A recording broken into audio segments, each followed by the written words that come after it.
ఈరోజే నరక చతుర్దశి, పైగా మాస శివరాత్రి. ఎంతో పవిత్రమైన విశేషమైన రోజు ఇది.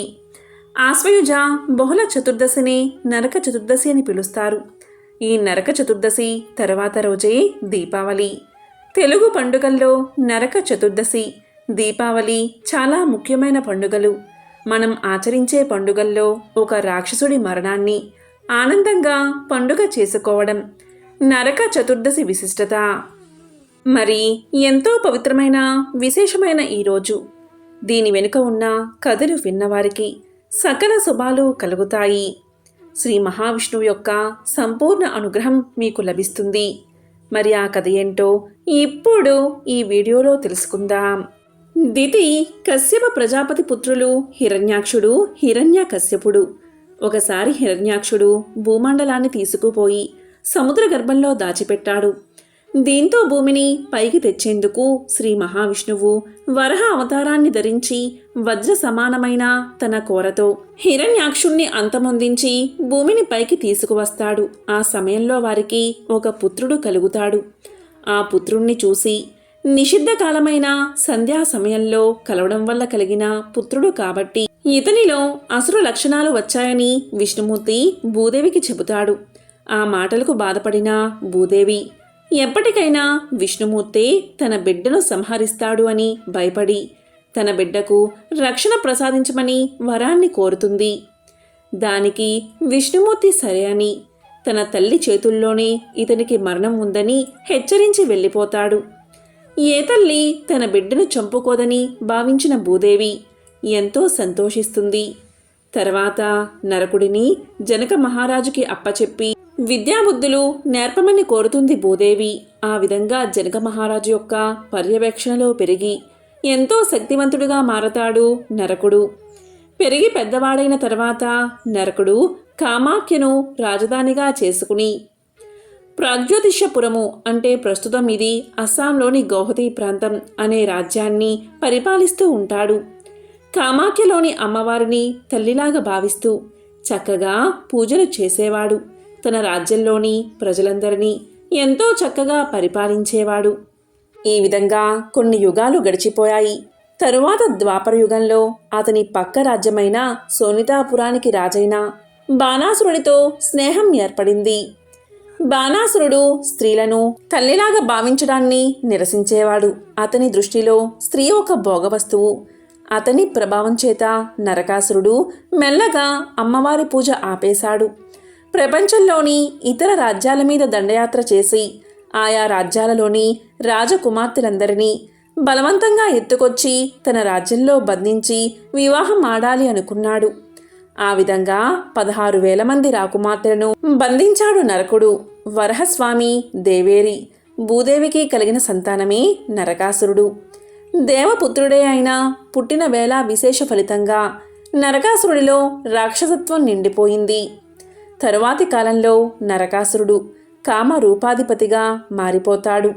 నరకాసురుడి రాజ్యానికి రాజధాని ప్రాజ్ఞోయతిషం. ఇతని వాహనం సుప్రతీకమనే ఏనుగు. దేవిని ఉపాసించి అనేక వరాలు పొందుతాడు నరకాసురుడు. దాంతో తన్ని తాను అత్యంత బలవంతుడిగా భావించుకుంటాడు.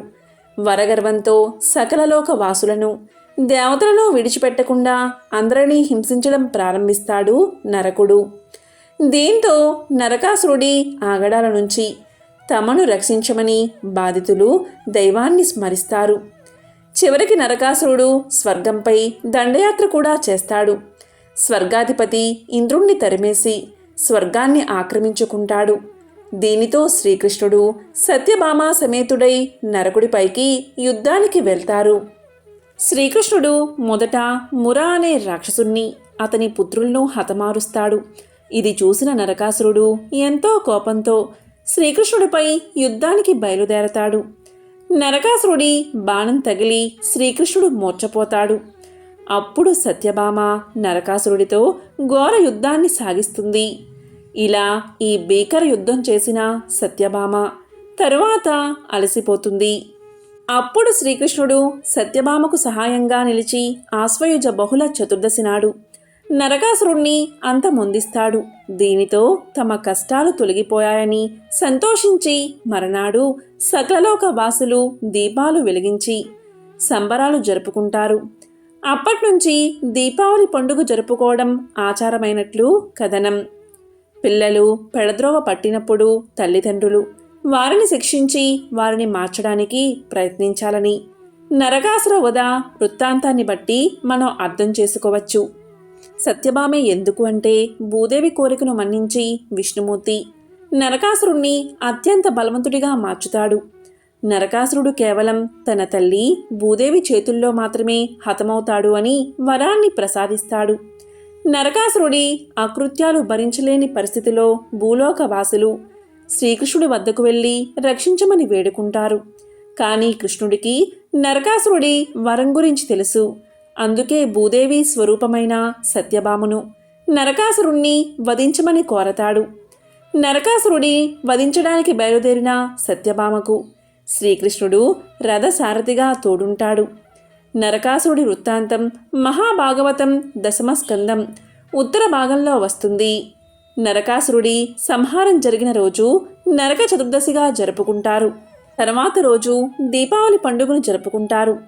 కల్కి పురాణం, హర్షచరిత పురాణాలు ఇతర పురాణాల్లో ప్రస్తావించిన దాన్ని బట్టి నరకాసురుడికి భగదత్తుడు, సుమాలి అనే కుమారులు ఉన్నారు. ఎంతో పవిత్రమైన విశేషమైన ఈరోజు ఈ కథను విన్నా, చదివినా, చెప్పినా, వినిపించినా జన్మల పాపాలు తొలగి కోటి జన్మల పుణ్యం వస్తుంది. సకల శుభాలు కలుగుతాయి. పైగా ఈరోజు మాస శివరాత్రి కూడా. ఇదే రోజు ఆశ్వయుజ మాస శివరాత్రి కూడా వచ్చింది. ఎంతో పవిత్రమైన విశేషమైన రోజు ఇది. కాబట్టి ఈ కథను వింటే చాలు జన్మల పాపాలు తొలగి కోటి జన్మల పుణ్యం వస్తుంది. సకల శుభాలు కలుగుతాయి. మరి ఆ కథ ఏంటో ఇప్పుడు ఈ వీడియోలో తెలుసుకుందాం.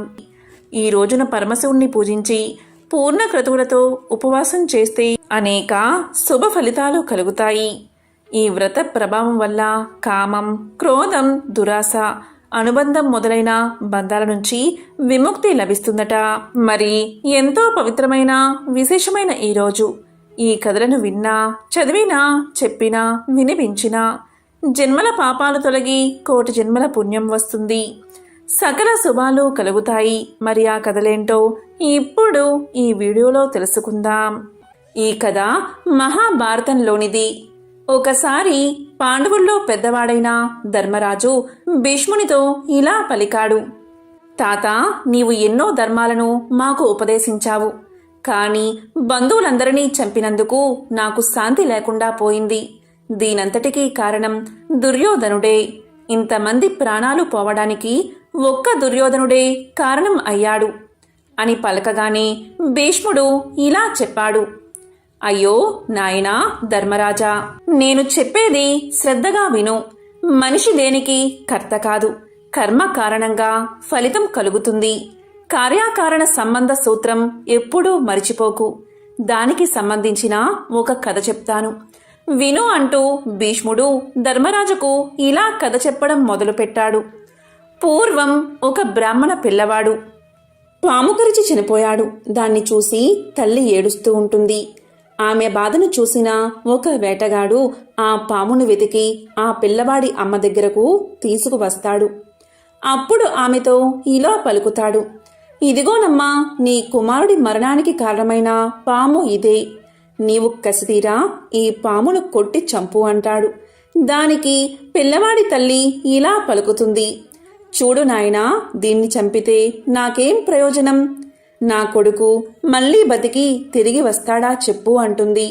అప్పుడు కిరాతుడు, అయితే ఆ పామును నేనే చంపుతానులే అంటాడు. ఈ మాటలు విన్న పాము ఇలా పలుకుతుంది. నేను చెప్పేది వినండి. ఈ బాలుడి మీద నేను పగబట్టలేదు. కోపంతో ఈ బాలుడిని కాటు వేయలేదు. కాకతాళీయంగా కాటు వేశాను. ఆ కాటును ఆధారంగా చేసుకుని మృత్యువు ఈ పిల్లవాణ్ణి చంపింది అంది. దానికి కిరాతుడు, నీ కాటు వల్లే కదా మృత్యువు పిల్లవాణ్ణి చంపింది అని పలుకుతాడు. దానికి పాము, నా కాటు వల్ల కాదు, నేను కాకపోతే ఇంకొక జీవి వల్ల ఏ చీమ వల్లో లేదా ఏదైనా కారణం వల్లో మృత్యువు ఈ పిల్లవాణ్ణి చంపేసి ఉండేది. ఈ పిల్లవాడు మరణించడంలో ఏదైనా తప్పు ఉంటే అది మృత్యువుదే అవుతుంది. నా కాటు అనేది మృత్యువు ద్వారా జరిగిన కర్మ. నా కర్మకు ఎలాంటి పాపం అంటుకోదు. కానీ నీవు నన్ను ఇప్పుడు చంపితే నీకు పాపం అంటుకోవడం ఖాయం. కాబట్టి నీవు ప్రశ్నించాలి అనుకుంటే మృత్యువునే ప్రశ్నించు అంటుంది పాము. ఇలా చర్చించుకునే సమయంలో మృత్యువు వెంటనే పరిగెత్తుకుంటూ వచ్చి ఇలా పలుకుతుంది. నాకు వ్యక్తిగత కక్షలు ఏమీ ఉండవు. నేను కాలుడికి అంటే యమధర్మరాజుకి దాసుణ్ణి. నా కర్తవ్యం నాకు తప్పదు కనుక నేను ఆ పని చేశాను. పాపం ఏమి వచ్చినా అది యమధర్మరాజుకే తప్ప నాకెందుకు రావాలి అంటుంది మృత్యువు. వెంటనే అక్కడ యమధర్మరాజు ప్రత్యక్షమై ఇలా పలుకుతాడు. నేను కూడా నా కర్తవ్యాన్నే చేశాను. ఈ పిల్లవాడి కర్మఫలం వల్ల ఇలా జరిగింది. కర్మఫలం ప్రకారం నేను నా కర్తవ్యాన్ని జరుపుతూ ఉంటాను. నిన్నటి పువ్వు ఇవాల్టి కాయ అయినట్టు నిన్నటి కారణమే ఇవాల్టి కార్యం అవుతూ ఉంటుంది. జీవులు చేసిన పాప పుణ్యాల కారణంగా ఇదంతా జరుగుతుంది. అలా జరగడానికి నేను కేవలం అనుసంధాన కర్తను మాత్రమే. ఈ బాలుడి మరణానికి ఈ పాము, ఈ మృత్యువు, అలాగే నేను చేస్తున్న ఈ పనులకు పాప పుణ్యాలు అంటవు. ఇక ఈ పిల్లవాడు చనిపోయినందుకు ఏడుస్తున్న ఈ తల్లి దుఃఖానికి కారణం ఆమె పూర్వజన్మ కర్మఫలం మాత్రమే. ఆ కర్మకు ఈ ఫలం రావడమే కర్మ సిద్ధాంతమని యముడు చెప్పి వెళ్ళిపోయాడు. కాబట్టి ధర్మరాజా, ఈ మరణాలకు నీవు కారణమని లేక దుర్యోధనుడు కారణమని అనుకోవద్దు. వీరంతా చావడం వారి వారి కర్మఫలమే. నీ ధర్మాన్ని గుర్తించుకుని చెయ్యవలసిన కర్మలు చేస్తూ ఉంటే పుణ్యపాపాలు నిన్ను అంటవు. ఇది నీవు కావాలని చేయకపోయినా కర్తవ్యం కోసం చేశావు. కానీ స్వలాభం కోసం ఇలాంటి పనులు చేస్తే పాపపుణ్యాలు తప్పకుండా అంటుకుంటాయి. కాబట్టి మానవులు చేసిన పాప పుణ్యాలు ఎవరైనా అనుభవించవలసిందే. ఈ పని చేశావు కాబట్టి ఈ శిక్షను అనుభవించు అనేది ఆ కర్మకు ఈ ఫలం రావడం లాంటిదే. ఇదే కర్మ సిద్ధాంతం అని భీష్ముడు ధర్మరాజుకు తెలియచేశాడు. పూర్వం అవంతి నగర సమీప అడవిలో ఒక సాధువు జీవించేవాడు. ఆ సాధువు దగ్గరకు అనేక మంది వచ్చి ఎన్నో అద్భుత విషయాలు తెలుసుకుని వెళ్ళేవారు.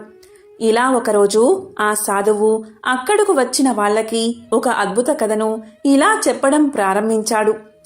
చూడండి నాయనలారా, పూర్వం ఒక ఊరిలో ఒక యువకుడు ఉండేవాడు. అతడు చాలా సున్నితమైన మనసు కలవాడు. అతన్ని ఎవరైనా అన్నారు అంటే లేదా ఏదైనా చిన్న సంఘటన అతనికి బాధ కలిగించేలా జరిగినా అతను రోజంతా దాని గురించే ఆలోచిస్తూ ఉండేవాడు. తనకు జరిగిన సంఘటనకు కారణం తన దురదృష్టమే అని, అలాగే ఆ భగవంతుడే అని అనుకునేవాడు. అదేవిధంగా తనను బాధపెట్టిన వ్యక్తిపై ఎలా అయినా పగ తీర్చుకోవాలి అని రోజంతా ఆలోచించేవాడు. ప్రతి విషయాన్ని ఇలా అతిగా ఆలోచించడం వల్ల అతను ఎవరితోనూ సరిగ్గా ఉండేవాడు కాదు. అలాగే తాను చేసే పని మీద కూడా ధ్యాస పెట్టేవాడు కాదు. అతను ఎప్పుడూ అశాంతితో రగిలిపోయేవాడు. ఈ పరిస్థితి గమనించిన అతని మిత్రుడు ఒకడు అతనికి ఒక సలహా ఇస్తాడు. దగ్గరలో ఉన్న ఒక ముని ఆశ్రమంలో ఒక గురువు ఉన్నాడని, అతన్ని కలిస్తే నీ సమస్యకు ఏదో ఒక పరిష్కారం చూపిస్తాడని స్నేహితుడు చెబుతాడు. ఇక ఆ యువకుడు ఆ ఆశ్రమానికి వెళ్లి గురువుగారిని కలిసి తాను ఎలా అయితే ఒక విషయం గురించి పదే పదే ఆలోచిస్తాడో ఆ గురువుకు వివరించి చెప్తాడు. ఆ యువకుడి సమస్యను విన్న ఆ గురువు ఏమీ మాట్లాడకుండా ఆశ్రమం లోపలికి వెళ్ళిపోతాడు. ఆ గురువు ఏమీ మాట్లాడకుండా లోపలికి వెళ్లడంతో ఆ యువకుడు ఆశ్చర్యపోతాడు. ఆ యువకుడికి ఏం చెయ్యాలో అర్థం కాక అలాగే నుంచునిపోతాడు. కొంత సమయం తర్వాత ఆ ఆశ్రమ గురువు నీళ్లు ఉన్న ఒక చిన్న మట్టి పాత్రతో బయటకు వస్తాడు. బయటకు వచ్చి ఆ యువకుడి ముందు నిల్చుని ఉంటాడు. ఇలా పలుకుతాడు. నాయనా, ఈ పాత్ర యొక్క బరువు ఎంత ఉంటుంది అని అడుగుతాడు. దానికి ఆ యువకుడు, స్వామి, నేను ఖచ్చితంగా చెప్పలేను. కానీ దీని బరువు చాలా తక్కువ ఉంటుంది అంటాడు. దానికి గురువుగారు ఇలా పలుకుతారు, ఇలా చూడు, నేను కాసేపు ఇలాగే ఈ పాత్రను పట్టుకుని ఇలాగే ఉంటే ఏమవుతుంది అని అడగగా యువకుడు ఏమీ కాదు స్వామి అని పలుకుతాడు. మళ్ళీ గురువుగారు ఇలా అడుగుతారు, సరే ఒకవేళ నేను ఇలాగే 1 గంటసేపు ఈ పాత్రను పట్టుకుని ఉంటే ఏమవుతుంది అంటాడు. దానికి యువకుడు, స్వామి అప్పుడు మీ చేతులు నొప్పి పుడతాయి అంటాడు. దానికి గురువుగారు, అయితే చూడు, ఒకవేళ నేను ఈ పాత్రను రోజంతా ఇలాగే పట్టుకుని ఉంటే అప్పుడు ఏమవుతుంది అని అడుగుతాడు. దానికి ఆ యువకుడు ఇలా చెప్తాడు, స్వామి అప్పుడు మీరు భరించలేనంత నొప్పితో బాధపడతారు, మీరు ఏ పని చేయకుండా పోవచ్చు కూడా అంటాడు. అప్పుడు గురువుగారు, మంచిది నాయనా, నేను ఇంతసేపు మోసినా ఈ పాత్ర యొక్క బరువు పెరిగిందా అని అడుగుతాడు. దానికి ఆ యువకుడు లేదు, పెరగలేదు అని సమాధానం చెప్తాడు. అప్పుడు గురువుగారు ఇలా పలుకుతారు, మరి అలాంటప్పుడు నా చెయ్యికి భరించలేనంత నొప్పి ఎందుకు కలుగుతుంది అని అడగగా యువకుడు, స్వామి మీరు చాలాసేపు పట్టుకుని ఉన్నారు కదా, అందుకే మీకు నొప్పి కలుగుతుంది అంటాడు. అప్పుడు గురువుగారు, మరి నాకు నొప్పి కలగకుండా ఉండాలంటే నేనేం చెయ్యాలి అని అడుగుతాడు. దానికి ఆ యువకుడు ఇలా చెప్తాడు, ఆ పాత్రను కింద పెట్టేయండి అంటాడు. అప్పుడు గురువుగారు, అవును, నీవు చెప్పింది నిజమే, మన జీవితంలోని సమస్యలు కూడా ఇలాగే ఉంటాయి. మనకున్న సమస్యల గురించి కొంతసేపు ఆలోచిస్తే ఏమీ కాదు, కానీ ఎక్కువసేపు ఆలోచిస్తే మనల్నే బాధపడతాయి. అదే పనిగా వాటి గురించి ఆలోచిస్తే మనలో భయాన్ని మరియు అశాంతిని కలిగిస్తాయి అని సమాధానం చెప్పారు. గురువుగారు యువకుడి వైపు చూస్తూ ఇలా పలుకుతారు, చూడు నాయనా, మన జీవితంలో జరిగిన సంఘటనలను, మనం చేసిన పొరపాట్ల గురించి ఆలోచించడం ముఖ్యమే, కానీ అంతకంటే ముఖ్యమైనది ఏంటి అంటే వాటి నుండి పాఠాలు నేర్చుకుని ముందుకు సాగడమే. అదే పనిగా ఒకే విషయం గురించి ఆలోచిస్తే ఆ మట్టి పాత్రలాగా జరిగిన సంఘటనలు మనకి బాధలు కలిగిస్తాయి. నీవు గతం గురించి ఆలోచిస్తూ కూర్చుంటే ఈరోజు నీవు చేయవలసిన పని జారిపోతుంది. ఆ తర్వాత నీవు భవిష్యత్తులో బాధపడవలసి ఉంటుంది. నీవు భవిష్యత్తులో ఎలా ఉండాలి అనుకుంటున్నావో అలా ఉండడానికి ఈ రోజు నుంచే ప్రయత్నం చెయ్యి. నీవు గతంలో చేసిన పొరపాట్లను మళ్ళీ చేయకుండా ఉండు. నీవు బాధపడ్డం మానేసి ఈరోజు చేసే పనుల గురించి ఆలోచించు. ఎందుకంటే బాధ అనేది మనిషిని మరణం వరకు తీసుకు వెళ్ళగలదు. కాబట్టి నిన్ను ఎవరైనా అవమానించినా, పరిస్థితులు అలా వచ్చినా దాన్ని మట్టి పాత్ర కింద పెట్టినట్లుగా మర్చిపో. నీ గమ్యం చేరే దిశగా ముందుకు సాగిపో. జరిగిన అవమానం గురించి ఆలోచిస్తే నీకు భవిష్యత్తు ఉండదు. జీవితంలో పగ తీర్చుకోవాలి అని ఎప్పుడూ అనుకోకు. అదంతా భగవంతుడే చూసుకుంటాడు. నవ్వుతూ నీ గమ్యాన్ని చేరే దిశగా సాగిపో అని ఆ గురువుగారు యువకుడికి చెప్పినట్లు సాధువు కథ ద్వారా అక్కడ వారికి చెప్పగానే వారంతా ఎంతో సంతోషించారు. ఒక మంచి విషయం నేర్చుకున్నందుకు అందరూ ఎంతో సంతోషించి సాధువుకు ధన్యవాదాలు పలికారు. ఎంతో విశేషమైన ఈ అధిక శ్రావణ అమావాస్య రోజు మహాశివుడి మహత్యాన్ని తెలిపే స్కంద పురాణంలోని ఒక విశేషమైన కథను ఇప్పుడు విందాం. పూర్వకాలంలో అవంతి అనే ఒక పట్టణం ఉండేది. ఆ పట్టణంలో నంది అనే పేరుగల శివభక్తుడు ఉండేవాడు. అతను మిక్కిలి ధనవంతుడు. ఎంతటి ధనవంతుడైనా శివభక్తి విడువక ఎంతో భక్తి శ్రద్ధలతో నిత్యం శివారాధన చేసేవాడు. ఆ పట్టణానికి తూర్పు దిక్కున ఒక అడవి ఉంది. ఆ అడవిలో ఒక శివలింగం వెలిసింది. అది గమనించిన నంది అక్కడ గుడి కట్టాలని నిర్ణయించుకున్నాడు. అదీ కాక అతని దగ్గర చాలా ధనం కూడా ఉంది. ఎవరి సహాయం అవసరం లేకుండానే దేవాలయాన్ని నిర్మించి నిత్యం పంచామృతాలతోనూ, పుష్పాలతోనూ, సువర్ణాభిషేకాలతోనూ మంత్రపూర్వకంగా ఆ మహాశివయ్యను పూజిస్తూ ఉండేవాడు. ఇలా చాలా రోజులు గడిచిపోయాయి. ఈ విధంగా నంది ప్రతిరోజు ఆ గుడిలోని శివలింగానికి పూజలు చేస్తూ ఉండేవాడు. ఇలా ఉండగా ఒకరోజు ఆ పట్టణానికి దగ్గరలో ఒక గ్రామంలో నివసించే వేటగాడు తన కుల వృత్తి ప్రకారం పక్షి వేటకై బయలుదేరి అడవిలోకి ప్రవేశించాడు.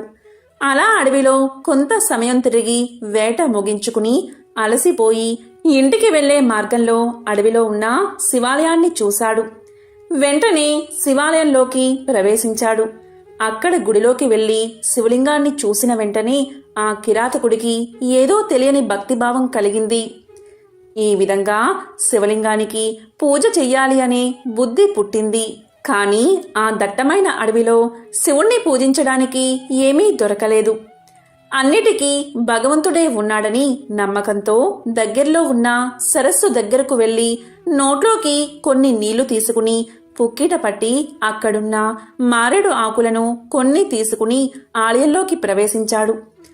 ఇంతకు పూర్వమే ఉదయం నంది అనే శివభక్తుడు శివలింగానికి పూజ చేసి ఉన్నందున ఆ శివలింగంపై రత్నాలు పుష్పాలు ఉన్నాయి. వాటిని అవతలకు పారవేసి తన నోట్లో ఉన్న నీటిని అభిషేకానికి వినియోగించి తాను తెచ్చిన మారేడు ఆకులతో శివలింగాన్ని పూజించి తాను వేటాడిన పక్షి మాంసాన్ని శివయ్యకు నివేదించి ఎంతో భక్తితో ఆ శివలింగాన్ని ఆలింగనం చేసుకుని ప్రదక్షిణలు చేసి నమస్కారం చేసి కొంతసేపు ధ్యానించిన తర్వాత తన నివాసానికి వెళ్ళిపోయాడు. తర్వాత రోజు ఎప్పటిలాగే నంది శివలింగానికి పూజ చేయడానికి అక్కడకు చేరుకున్నాడు.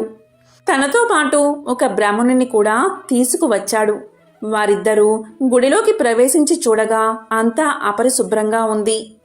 ఎవరు ఇలా చేశారు అని నంది ఎంతో బాధపడి ఆ స్థలాన్ని శుద్ధి చేశాడు. తరువాత యథావిధిగా తన పూజ ముగించుకుని తన గృహానికి వెళ్ళిపోయాడు. ఆయన వెళ్ళిన కొంతసేపటికి వేటగాడు ఆలయంలోకి వచ్చి తాను ఇదివరకు పూజించినట్లే పూజించి తన గృహానికి వెళ్ళిపోయాడు. మరుసటి రోజు మళ్లీ నంది వచ్చేసరికి మళ్లీ అపరిశుభ్రంగా ఉంది.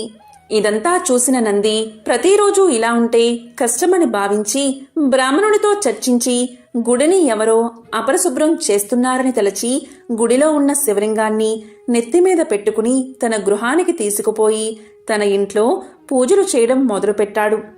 శివలింగం తీసుకుపోయినంత మాత్రాన సర్వవ్యాప్తుడైన శివుడు అక్కడ లేకుండా పోతాడా? అంత మాత్రాన నిశ్చల భక్తి తత్పరుడు అయిన కిరాతుని పూజా విధానానికి భంగం కలుగుతుందా? ఎప్పటిలాగే మధ్యాహ్నం అయ్యేసరికి కిరాతుడు శివారాధనకై గుడికి చేరుకున్నాడు. కాని అతను గుడిలోకి వెళ్లి చూసేసరికి అక్కడ శివలింగం కనిపించలేదు. ఆ క్షణమే కిరాతుడు విచారం చెంది ఏడవడం మొదలుపెట్టాడు. అలా ఏడుస్తూ అతను తన 2 చేతుల్లో జోడించి ఇలా పలికాడు: స్వామి, నేను కేవలం నీ కుమారుడు లాంటి వాడిని. నిన్ను ఎలా పూజించాలో నాకు తెలియదు. రత్నాలతో పూజించడానికి నేను పేదవాడిని. పువ్వులతో పూజించడానికి నా దగ్గర పువ్వులు లేవు. నా హృదయం అనే పువ్వునే నీకు అర్పించి పూజిస్తున్నాను. నా పూజా విధానంలో ఏదైనా తప్పు ఉంటే నన్ను మందలించు. అంతేకాని నీవు ఇలా కనిపించకుండా ఉండడం తగదు. సదాశివ, నీవే కనిపించకుండా ఉంటే నాకు ఈ లోకంతో పనే లేదు. నీ కుమారుడిపై కోపగించడం నీకు తగదు. స్వామి, ఎప్పటిలాగే ఇక్కడ కనిపించి నా పూజ స్వీకరించు. నన్ను మన్నించు. నేను నిన్ను పూజిద్దామని ఇక్కడకు చేరుకున్నాను. కాని నాకు కనిపించకుండా ఉండడం భావ్యమా? నీవు నాకు కనిపించకపోతే ఇక్కడే నీ ఎదుట నా ప్రాణాలు విడిచిపెడతాను అని అనేక విధాలుగా ప్రార్థించాడు. కాని ఆ పరమేశ్వరుడు సాక్షాత్కరించలేదు. ఈ విధంగా మరికొంతసేపు వేడుకున్నాడు. అప్పుడు ఎంతో భక్తిపరుడైన ఆ కిరాతుడు తన జీవితంపై విరక్తి చెంది ఇక ఈ జన్మ నాకు అవసరం లేదని భావించి హరహర అంటూ శివనామస్మరణ చేస్తూ తన దగ్గర ఉన్న కత్తితో ఒక్క వేటున తన శిరస్సును ఖండించుకున్నాడు. వెంటనే అతనికి తలను అతికించడానికి కైలాసం నుంచి పరమేశ్వరుడు ప్రత్యక్షమయ్యాడు. అప్పుడు దివి నుండి దేవదుందువులు మోగాయి, పూలవానలు కురిశాయి. బ్రహ్మాది సకల దేవతలు మహేశ్వరుణ్ణి కీర్తించారు. నారదుడు శివగీతాలను పాడుతూ నృత్యం చేస్తూ వచ్చాడు. ఈ విధంగా ప్రకృతి అంతా ఎంతో రమణీయంగా మారింది. దానితో శివభక్తుడైన నంది భక్త శిఖామణియగు కిరాతుణ్ణి చూడడానికి గుడిలోకి ప్రవేశించాడు. అతను గుడిలోకి రాగానే పరమేశ్వరుడి ముందు చేతులు కట్టుకుని నిల్చున్న కిరాతుడు అతనికి కనిపించాడు. మరుక్షణమే నంది తన అవివేకానికి సిగ్గుపడి సదాశివ అని శివుణ్ణి అనేకసార్లు భక్తితో ధ్యానించి ఎంతో సంతోషంతో వేటగాన్ని కౌగలించుకుని, అన్నా, నీ మూలంగా నా జన్మ తరించింది. ఇది వరకు కేవలం నిన్ను మూర్ఖుడివి అనుకున్నాను. నన్ను క్షమించు. అసలు నిజమైన భక్తుడు అంటే నీవే అని కీర్తించాడు. అప్పుడు మహాశివుడు నందిని చూసి, ఓ నంది, నీవు కూడా నాకు నచ్చిన భక్తుడవే. మీ ఇద్దరూ కూడా సూర్యచంద్రులు ఉన్నంత వరకు నా వద్దనే ఉండాలి అని పలికి ఆ మహాశివుడు వారిద్దరినీ తీసుకుని కైలాసానికి వెళ్లిపోయాడు. ఎంతో పవిత్రమైన విశేషమైన ఈ రోజు ఈ కథను విన్నా, చదివినా, చెప్పినా, వినిపించినా జన్మల పాపాలు తొలగి కోటి జన్మల పుణ్యం వస్తుంది. సకల శుభాలు కలుగుతాయి. ఓం శ్రీ మహాలక్ష్మియే నమః. ఓం నమః శివాయ. ఓం నమో నారాయణాయ. ఓం శ్రీ మాత్రే నమః.